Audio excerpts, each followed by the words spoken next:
በስመ አብ ወወልድ ወመንፈስ ቅዱስ አሐዱ አምላክ አሜን። ሞቁሕ ሞት ተሰይሩ ቅድሚ 10 ዓመት ኣብ ማይ ነፍሒ ተማሃሪት ቀዳማይ ዓመት ከለኹ በዓለ ፋሲካ ምስ ስድራይ ንኸብዕል ናብ ኣስመራ ዕዳጋ ዓርቢ ኸድኩ። ቀዳም ስዑር ናይ ምሸት ፀሓይ ካብ ተዓርብ ድሮ ውሑዳት ሰዓታት ኣቁጢራ ቶም ግርማ ለይቲ ዝኾኑ ከዋኽብቲ ድማ በቦቶኦም ሒዞም ንሰማይ ሰሊሞሞ ውሪሕሪሕ ክብሩ ከለው ንጸልማት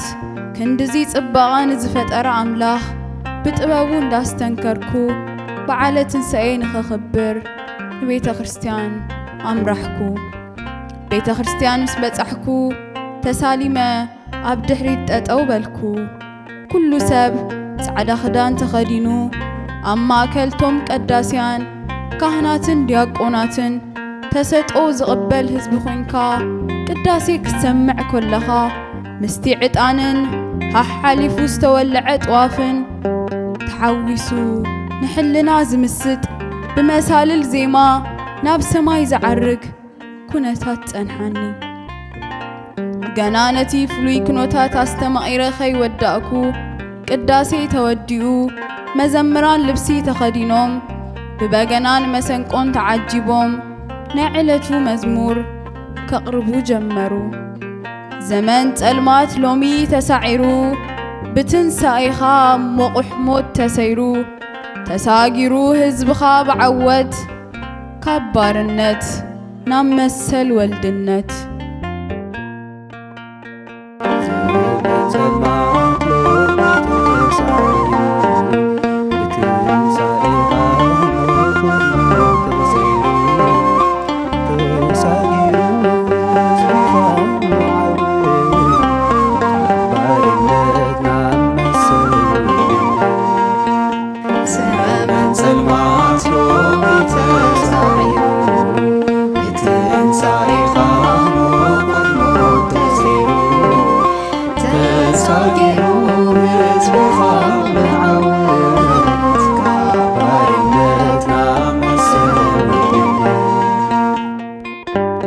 ነዛ መዝሙር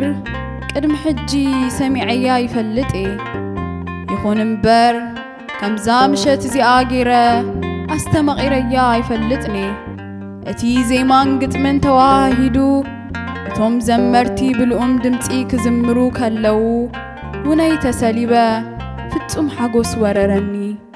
እቶም መዘምራን ነቲ ኣዝማጅ ክደጋግምዎ ከለው ኣነ ኸዓ ማዕረ ክንደይዚ ዝተዋሃበኒ መሰል ወልድነት ይጥቀመሉ ኣለኹ ኢለ ንነፍሰይ ሓተትክዋ። እወ ነዚ መሰል ወልድነት ንምርካብ ዝተኸፈለ ዋጋኸ ክንደዩ? ካልእ ሕቶ ኣስዓፍኩ። ነፍሰይ ግን ንሕቶይ ዘዕግብ መልሲ ኣያዳለወትን። ብክርስቶስ ኢየሱስ እቲ ንዘመናት ነጊሱ ዝነበረ ሞት ተሳዒሩ ካብ ባርያ ናብ ውሉድ ተሳጊረ ክንሰይ ስለምንታይ ደኣ ሕጂ ብመንገዲ ኃጢአት ኣቢሉ ሞት ዘንጸላልወኒ ዝብሉ ሕቶታት መሊሰ ከይወዳእኩ እቶም መዘምራን ናብ ዝቕጽል ማይ ቤት ሰገሩ። ስለ ፍቕሪ ካብ ሰማይ ወሪድካ ብፍቓድካ ንሞት ዝጠዓምካ ፈጺምካዮ ናይ ፍቕሪ ሱባኤ ክርስቶስ ኢኻ ብኽሪ ናይ ትንሣኤ። ልብና ሓጎስ ገንፊሉ ዘይንቆጻጸሮ ኣፍናውን ሰሓቕ መሊኡ ዕልልታውን ኣሎ ብትንሣኤኻ ኣልዒልና ከበሮ።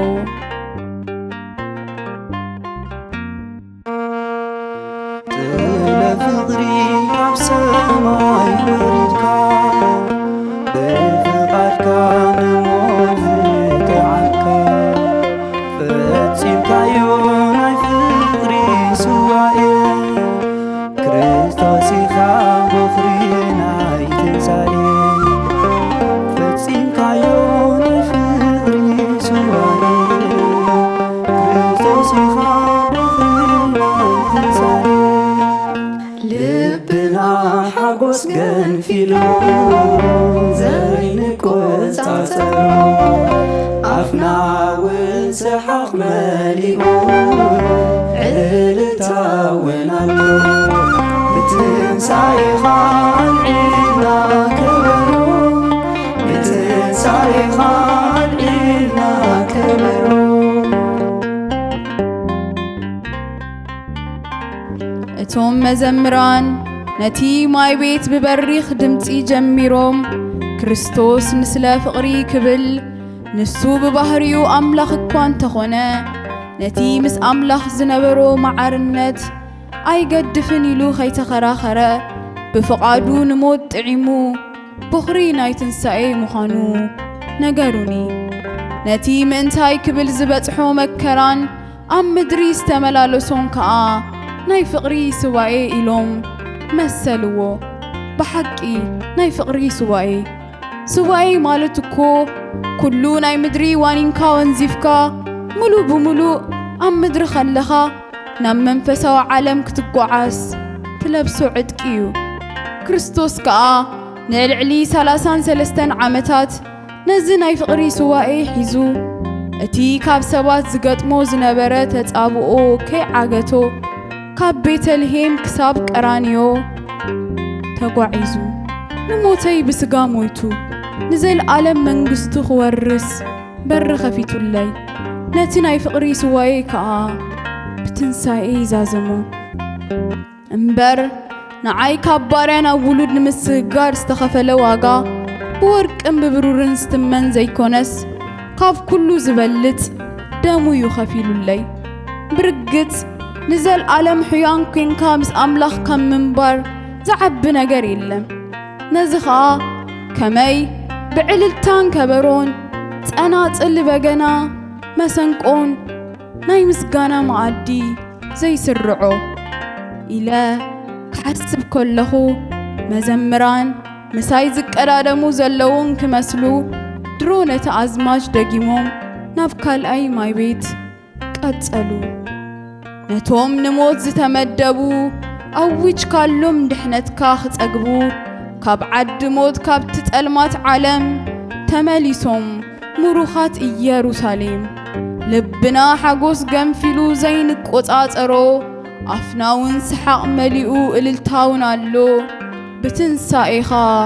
ኣልዒልና ከበሮ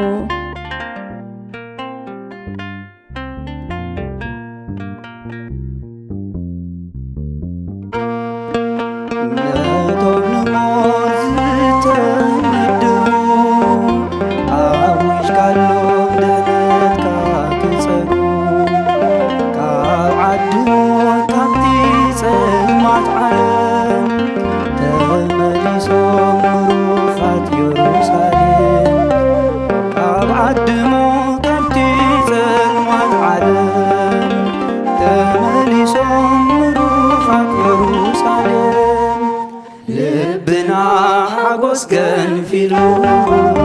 ዘይንቆጻጸሮ ኣፍናውን ሰሓቕ መሊኡ ንልታውን ኣሎ ብትንሣኤኻ ኣልዒልና ከበሮ ብትንሣኤኻ ኣልዒልና ከበሮ ካብታ ኣዳምን ሄዋንን ካብዚኣ ካብ ዝበላዕኩምላ መዓልቲ ክትሞቱ ኢኹም ዝተባሃሉላ እሞ ነቲ ትእዛዝ ኣምላኽ ጥሒሶም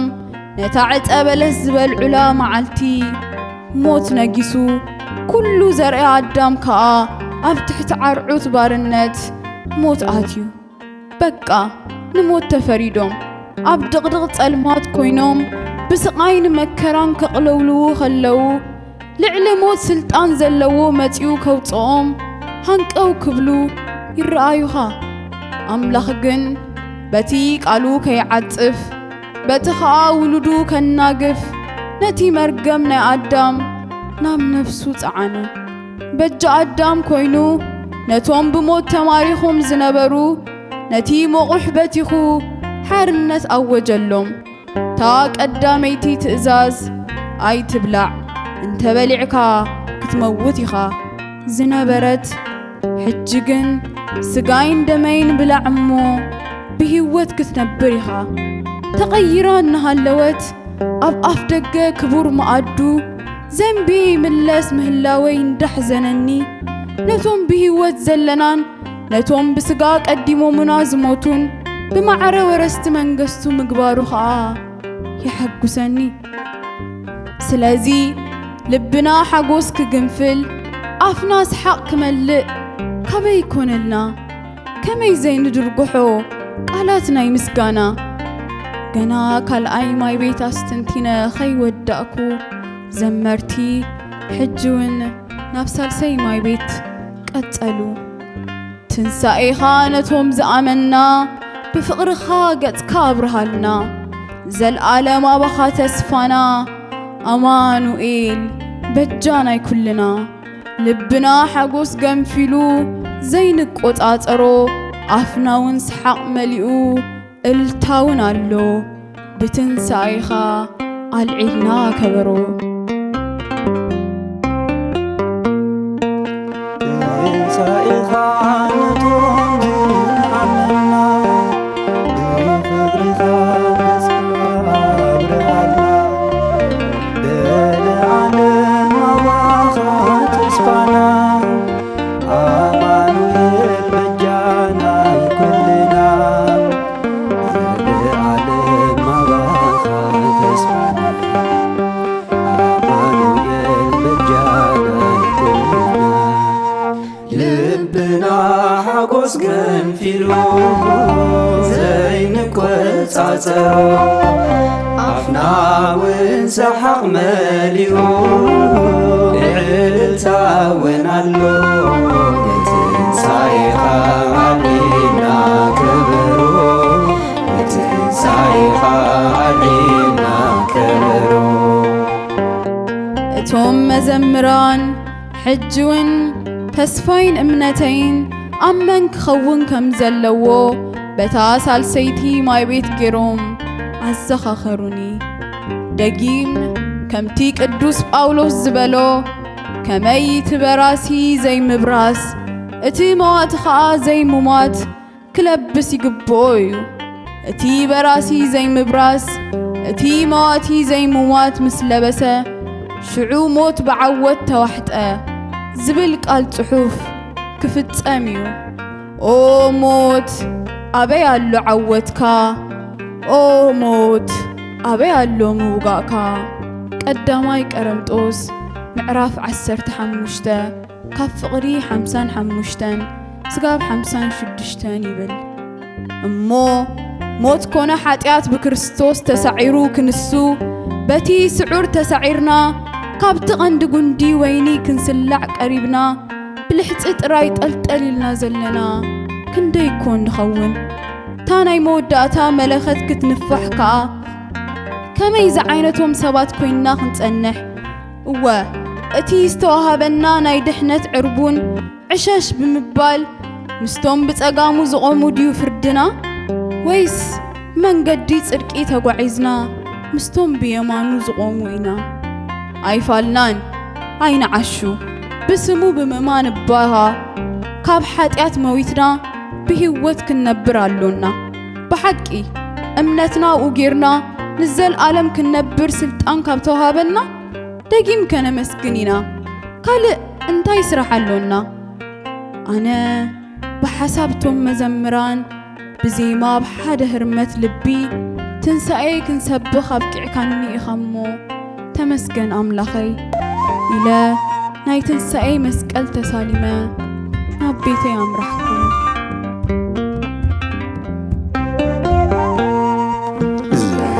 سلمات لومي تسعيرو بتنساي خامو قحمو تزيرو تساقيرو هزبخا بعوان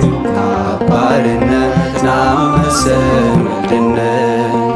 تمن سلمات لومي تسعيرو بتنساي خامو قحمو تزيرو تسعيرو هزبخا بعوان كبارنا نامسن ولدنا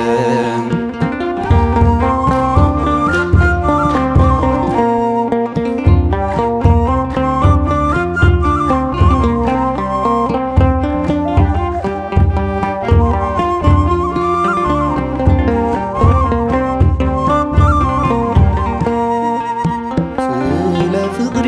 ካብ ሰማይ ወሪድካ ብፍቓድካ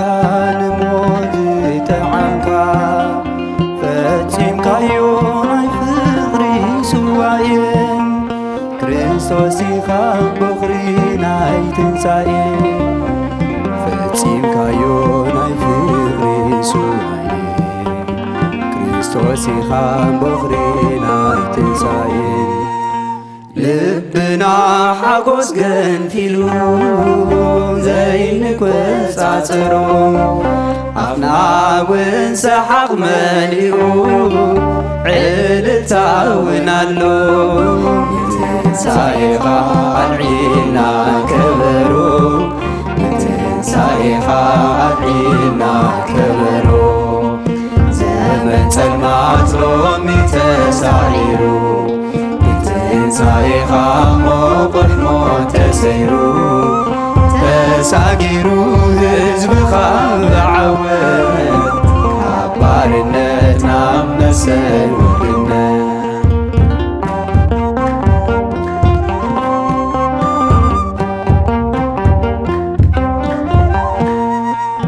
ነቶም ንሞት ዝተመደቡ ኣዊጅካሎም ድሕነትካ ክጸጉ ካብ ዓዲ ሞት ካብቲ ጸልማት ዓለም ተመሊሶም ምሩኻት ኢየሩሳሌም ካብ ዓዲ ሞት ካብቲ ጸልማት ዓለም ተመሊሶም ምሩኻት ኢየሩሳሌም ልብና ሓጎስ ገንፊሉ ዘይንቈጻጽሮ ኣፍና እውን ሰሓቕ መሊኡ ዕልልታ እውን ኣሎ ንትንሣኤኻ ኣልዒልና ከበሮ ንትንሣኤኻ ኣልዒልና ከበሮ ዘመን ጸልማት ሎሚ ተሳዒሩ ትንሣኤኻ ሞቆት ሞት ተሰይሩ ተሳጊሩ ሕዝብኻ ብዓወት ካብ ባርነት ናብ መሰል ውልድነት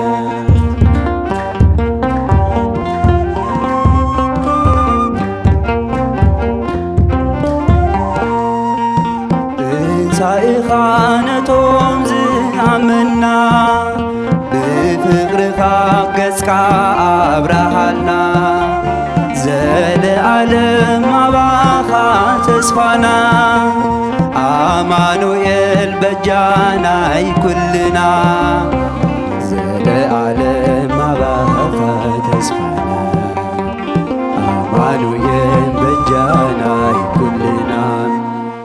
ልብና ሓጎስ ገንፊሉ ዘይንቈጻጽሮ ኣፍና እውን ሰሓቕ መሊኡ ዕልልታ እውን ኣሎ ብትንሣኤኻ ኣልዒልና ከበሮ ብትንሣኤኻ ኣልዒልና ከበሮ ዘመን ጸልማት ሎሚ ተሳዒሩ ትንሣኤኻ ሞቆት ሞት ተሰይሩ ተሳጊሩ ሕዝብኻ ብዓወት ካብ ባርነት ናብ መሰል ውልድነት ዘመን ጸልማት ሎሚ ተሳዒሩ ትንሣኤኻ ሞቆት ሞት ተሰይሩ ተሳጊሩ ሕዝብኻ ብዓወት ካብ ባርነት ናብ መሰል